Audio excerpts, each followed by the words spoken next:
misconception of, you know what, we're renting, I'm not going to change the wall color. Better taste, but splurge more. Did they sit on a therapy couch? Let's say Disneyland for adults. My happy place. And I walked in with my wife and I looked around and I said, I hate it.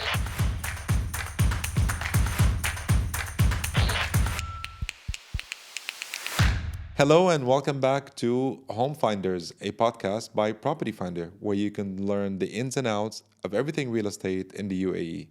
I'm your host, Mohammed Kaswani, and today we've got a great topic to talk to you about, which is how do you turn a rental property into a home? How do you beautify it? And we have an amazing guest on the show today, Manar Kamal. Thank you so Buongiorno. much for joining us. Thank you for having me. Thank you.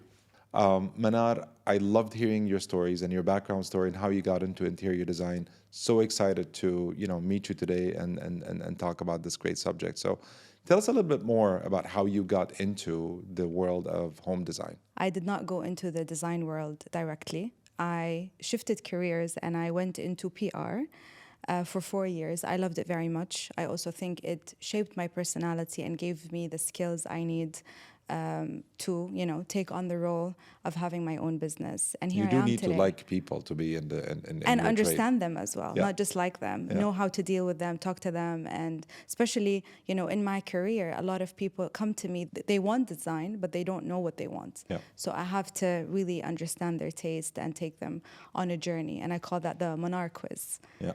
So Manar, finding a property is one thing, turning it into a home is another. And usually the best way to turn the property into a home, and I'll share with you a personal story. When I think it was about 5, 6, 7 years ago, we rented an apartment and I walked in with my wife and I looked around and I said, I hate it. She says, why do you hate it? I said, I don't know. I don't like the lighting. I don't like the flooring. I don't like anything. And she said, don't worry, we'll make it pretty, right? Now, I'm usually okay with the resourcefulness, but making it pretty, my wife is so much better than me at it.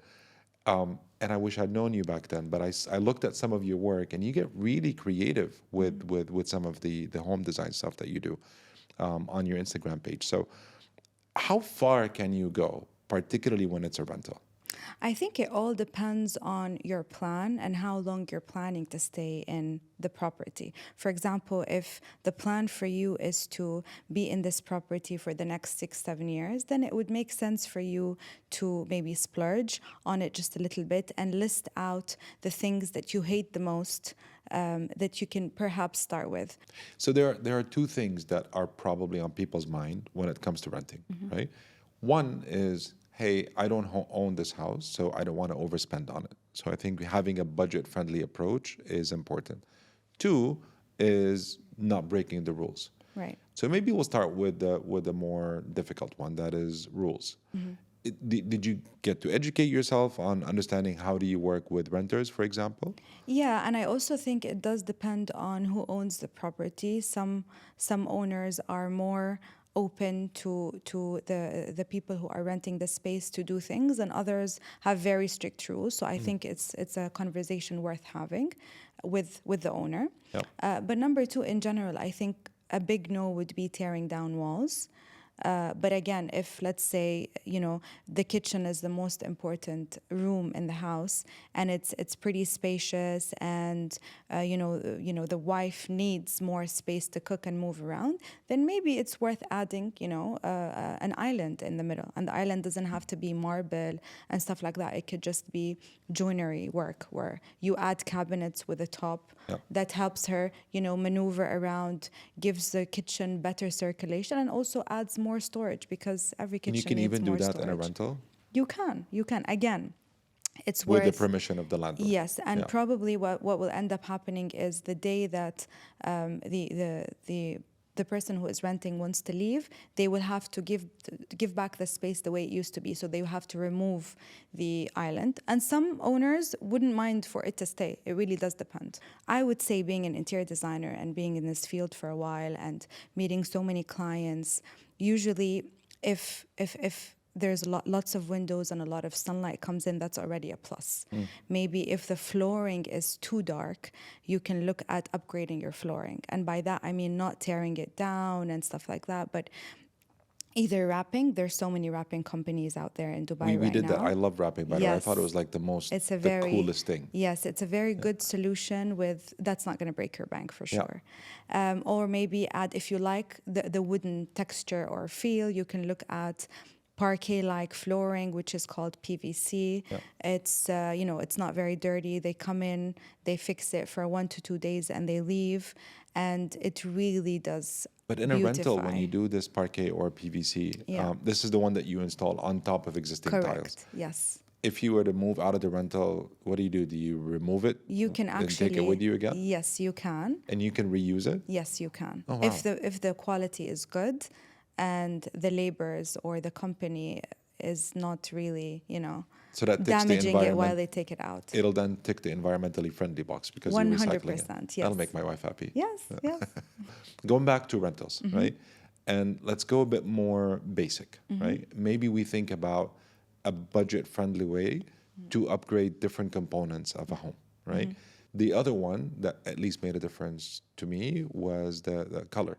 Yes. Particularly here in Dubai, you notice that the beige, yellowish, everywhere you go, color made such a huge difference. Yes. Do you usually, and a lot of people don't know this, that you're going to have to repaint your walls anyway when you leave the rental. 100%. So you might as well choose the colors that you like. Yeah, I don't know why there's this misconception of, you know what, we're renting, I'm not going to change the wall color.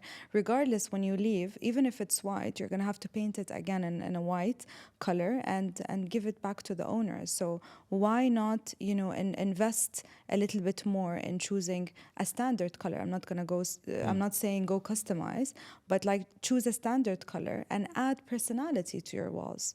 So we talked about flooring. Those brown doors, right? The dark brown doors, is there a solution around them? Wrapping. Wrapping. That's it. I mean, unless you want to splurge on changing the door, that's like joinery. But you're not really allowed to do that unless you have a landlord. So with Yes. wrapping, you won't need the landlord's permission, right? No, Because you can install it and you can remove it later. not really. I mean, removing it is going to damage the door. Oh, it is going to damage Yeah, the so door. I do think that you need the Okay. owner's permission. And wrapping, does it live for years or is it like have a If you shelf take life? care of it, right? Okay. If you splash water on it every single day, then absolutely not. Yeah. But if you take care of it, then definitely it will sustain for a Yeah. good few years. Surprisingly, Manar, when we bought, we realized that the difference between wrapping and actually buying new doors wasn't that big. Are they, or I don't know if we're just looking at the wrong suppliers. It depends on what kind of a door you're looking for. There's so many kinds of wood. So are you changing the frame? Are you not changing the frame? There's so many factors that go in that might change. So speaking of personality, I gotta say I'm intrigued. I want to ask these questions. You have great taste, right? And I love your work, Thank you. and you know I'm a big fan. But I'm sure you must have worked with some customers that some people just don't have good taste. Right. How do you cope? It's hard.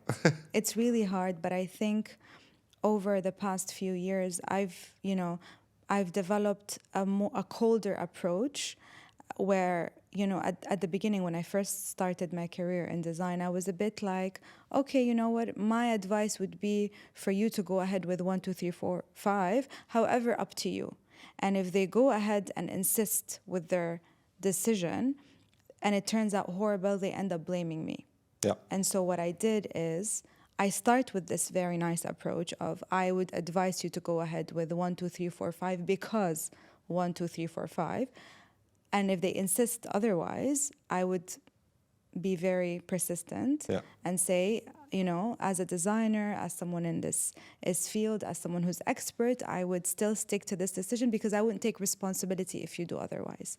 So they end up listening. That's interesting. Yeah, So it takes an element of authority. Yes. Which is very important. But I still crack jokes here and there so that they don't, feel like... Yeah. Okay. So other than interior design, you're a marriage counselor. Correct. Right? Yes. So we had some funny stories that we were talking about earlier.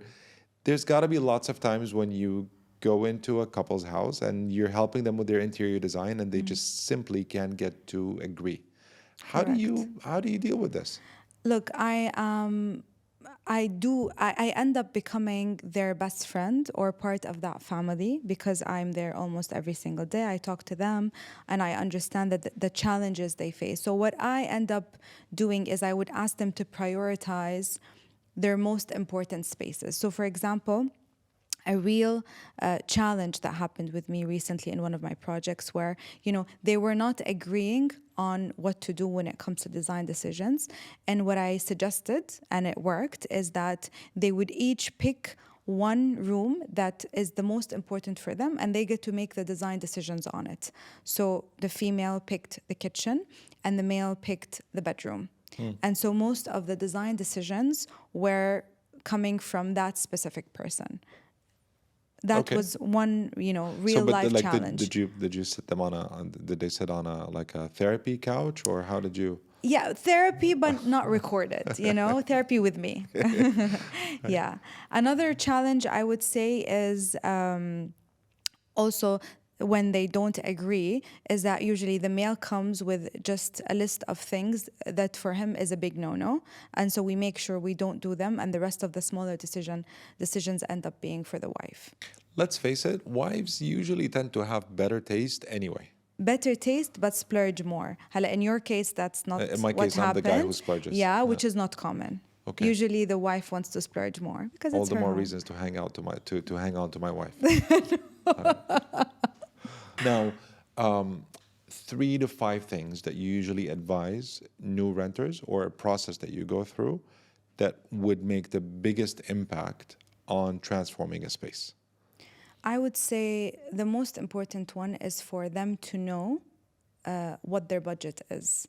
A lot of clients tend to not want to share their budget, thinking I'm gonna rub them off, unfortunately. But I do think that once they are able to share their budget, I will be able to advise accordingly on what they could do with it. Since I am in this field and I know how much things cost. So if they do have a budget in place, we would be able to sit together and write their list of priorities from what they, like the most or hate the most and would like to, make sure we fix that, we change it, we upgrade it.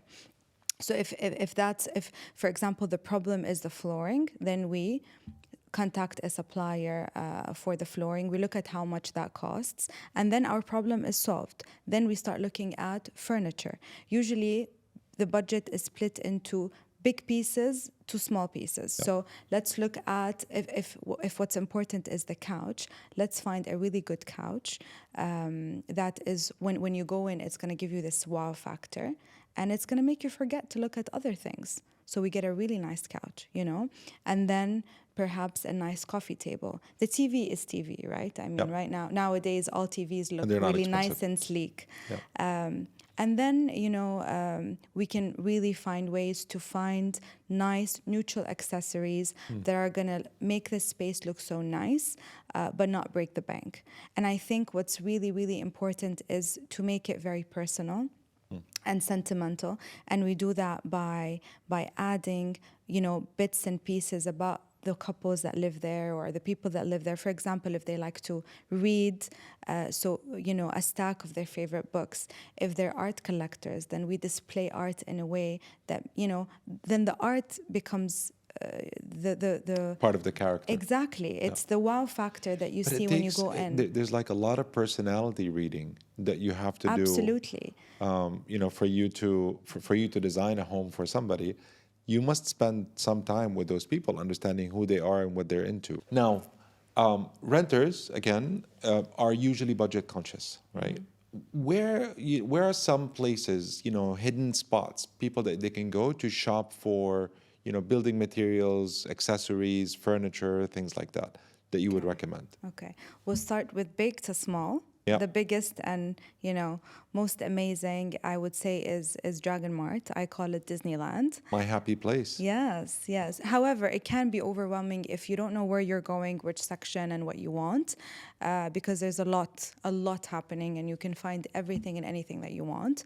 So I would say, just a small advice, make a list of what it is that you're looking for and park in the right section. So that's one. Two is... And wear comfortable shoes. Yes, you're going to have to run. Yes. But now for, parents are now going to take this and they're going to Oh record it. They're going to no. show their kids Oh that no. Habibi, Come to Dubai. drag, Dragon Mart is Disneyland. هلا Let's go. let's say Disneyland for adults. Okay, من دون sounds good. kids. إيه. So Dragon Mark, aka Disneyland. Yes. What else? A global village. However, Ooh. global village is seasonal. So, Yeah. it's always around in the nice weather. And my advice would be is shop there towards the end before it closes because you can bargain more. At the Okay. beginning, you can't really bargain. But towards the end, everyone wants to get rid of what they have. So just shop then and you'll be able to bargain more. Yep. But you'll find beautiful rugs, very nice accessories, very nice, sentimental stuff that are gonna mean a lot, and they're gonna look very expensive. That you That's can very true. Like add sometimes we all to your travel, home. we go to I don't know, whatever, Turkey, Spain, France, etc. And sometimes you see things that you really wish you could buy and bring with you in a suitcase, but they Yes. don't fit. But then you go to Dragon Mart and you randomly find them. Absolutely. I think it's Global Village. Yes. I think that's a really, really good piece of advice. Yeah. Yeah. Okay, so And- Disneyland, Dragon Mart, and Global Village. And the third would be all the other stores that you would find in the malls and a few others also outside. From the ones that I could list in malls would be, CB2, West Elm, Crate and Barrel, Williams Sonoma, West Elm. Did I say West Elm? Yes, Yeah, I yeah. did. So you can find amazing pieces over there and that are not really going to break your bank. And also one last thing is if you have an old piece that you really like, look at ways to upgrade it without really getting rid of it, Go find a fabric supplier or speak to your designer and choose a nice material and upholster it, for example, or repaint the wood and use it. It's so nice, it adds personality and it will give a story to your space. That's fantastic. Yeah. Or we can just call you and you can help us with all of it. Absolutely. Do you find it quite common for people to go to like Facebook Marketplace look at used furniture? Are you finding it quite common in the city, or do you, for your home design, sometimes pick up those pieces? If I'm going to be honest with you, I've never done it in my career. And I also think it does depend on the nationality because I come across people who tell me I would never, for example, buy a used couch. I don't know who sat on it before, whether or not they end up cleaning it. But yeah, but like for coffee tables, sometimes things like that. And sometimes you get lucky and you find very beautiful pieces. Now, so we've talked about, paint, wrapping, furniture and accessories. We talked about where we can go, and Dragon Mart is apparently now Disneyland, right? The question that I want to ask is also, so to draw inspiration for design ideas. So I usually go to your Instagram page, right? Thank you. If I'm not wrong, it's MA Interior. Correct. And where do you go to draw inspiration? Very nice question. I would say as a designer and as someone who is a creative person, I get my creative juices flowing when I travel. Traveling gives me a lot of creativity. But for, if I'm here and I'm looking for quick inspiration for a project, I would say Pinterest is really my go-to.